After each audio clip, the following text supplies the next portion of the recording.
এই মানুষটাকে আপনার নিজের বাবা বা নিজের ভাই হিসেবে চিন্তা করেন, যে তাকে কানে কানে বলছে যে আপনাকে তো গাড়ির সামনে ফেলে দেওয়ার কথা বলা হয়েছে, আমি আপনাকে এখন ফেলে দিব, আপনি আমার মাফ করে দেন।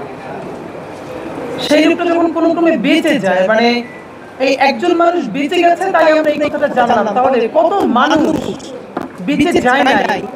এবং একটু আগে যেটা বলছিল যে এই বুড়িগঙ্গা, শীতলক্ষা কত লাশ যে হজম করেছে, এটা তো একটা মানে গণকবর হয়ে উঠেছিল, আমরা জানতাম না। তো আপনাদের মাধ্যমে শুধু কয়েকটা কথা প্রথমে একটু বলি যে দেখেন, আমি আপনাদের মাধ্যমে আমরা ইনকিলাব মঞ্চের তরফ থেকে গুম কমিশনকে বিশেষ ধন্যবাদ জানাতে চাই।